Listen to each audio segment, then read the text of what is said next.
Hello, ladies and gentlemen, and welcome back. We're looking at our second last question, question number 24 from the 2012 Grade 7 Gauss. PQRS is a parallelogram with area 40. If T and V are midpoints of the sides PS and RS respectively, then the area of PRVT, that little trapezoid in there, is what? Okay, so there's a couple ways we could go about doing this question that I can see right off the top of my head. One way, which I found is popular amongst contest writers. Okay. So we've got a midpoint here and a midpoint here.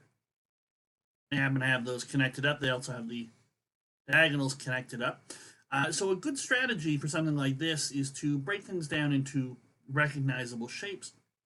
And if we connect the midpoints for the various pairs of opposite sides, as well as connecting this triangle up here, what you're going to find is that you get, and you can show this using various rules thanks to lines that are parallel and intersect the same sides, you'll actually find that all these triangles here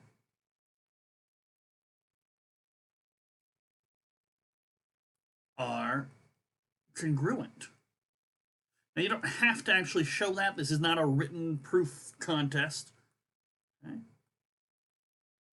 But you'll be able to show, if you want to explore this on your own after the video, you'll be able to show that all of these triangles are congruent. Okay? And through various sharing sides. I mean, I've shown the angles are all the same there, or at least shown you which angles are all the same. Okay, now, the shape that we want is 3 of these triangles, whereas the whole parallelogram is 8 of these triangles. Okay? But they tell us in the question the whole parallelogram has an area of 40, so each of these individual triangles must have an area of 5, and so the shape we want is 3 of these triangles, so that's going to be 3 times 5, or 15. Okay? So we want the area of this thing, 15, so that's an answer of C. So that's one way to do it. I'm not the biggest fan of this way, not because it doesn't work. It absolutely does.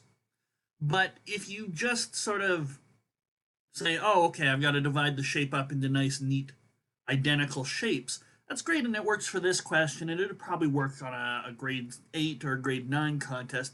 But if you're going to keep doing math contests, you can't just assume that, oh, okay, if I divide the shape up like this, all of these are going to be the same and the angles must be, because otherwise how else would I do the question? So I have hidden from you right now the, going through in detail and showing why this angle is the same as this angle and using results about midpoints and sides and things like that.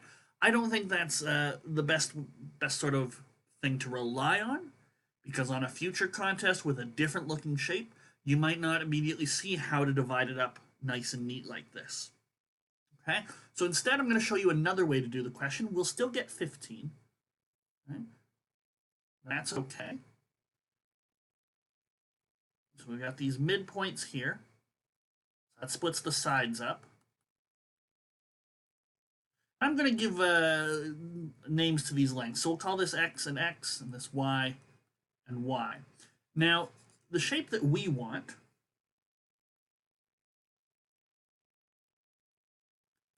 is this big triangle, which we'll put in blue, I guess. That's the big blue triangle.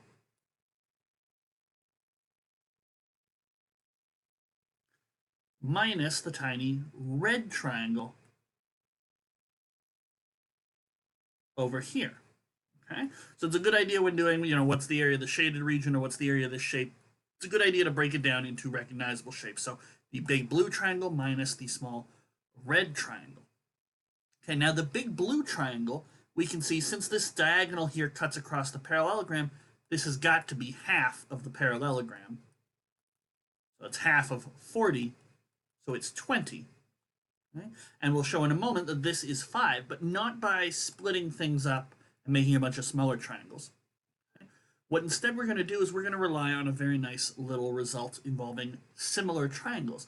And you'll notice that because, let's see, what's the best way to show it? They've got the same angle here. Okay, this line has just been bugging me ever since I drew it.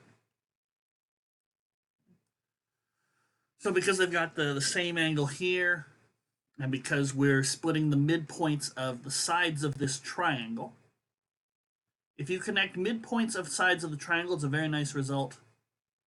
You actually get parallel sides, and that would be able to tell me, okay, parallel lines intersect the same line at the same angle. So this angle must be this angle, and this angle must be this angle. So these triangles, I can't remember the names of them, PT, S, V, R. So we can see that triangle PRS is similar to the smaller red triangle TVS. Okay? We even know the ratio of their sides. Okay? One side is 2y, the other side is 2x, and the smaller one is y and x. So this small red triangle, okay, you get it by multiplying each of the sides of the big blue triangle by a half. And here's a nice result when it comes to similar triangles. Okay? I have a similar triangle, or if I have a triangle, then a bigger triangle that's similar to it. We know that the sides are all the same, except you multiply by some r. This is called the similarity ratio. Okay? So all the lengths in this triangle now get scaled up by r. Okay? Something you might not be aware of, but I mention it every once in a while, is that the area, if the area of this triangle over here is a, the area over here will be a times r squared. Okay? This r gets squared. Okay? So how does that help us? Well, the big blue triangle has an area of 20, and its sides are twice as large as the smaller triangles. Okay?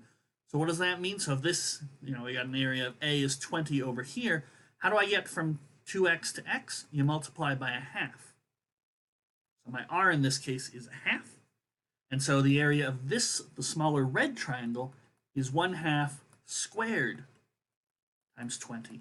And this is a very useful result, that the areas are multiplied by r squared, while the lengths are just multiplied by 1r as opposed to 2r's. Okay? How does this help us? Well, we need the big blue triangle minus the small red triangle. 20 minus 5 is 15. So we still get our answer of C either way. Okay? As I say, this dividing things up, it's a great way to do it, and it works on grade 7 Gausses and grade 8 Gausses and things like that. But if you're serious about doing more contests, you can't just rely on, well, it looks like all the triangles are the same. So you'd either have to take some time and convince yourself, really convince yourself, especially if it were a written contest, like the grade 9 Friar, that these angles are the same and these angles are the same. And that can waste some of your time. Or you can look for ways like this that use this nice similar triangle result that is actually quite common on lots of math contests.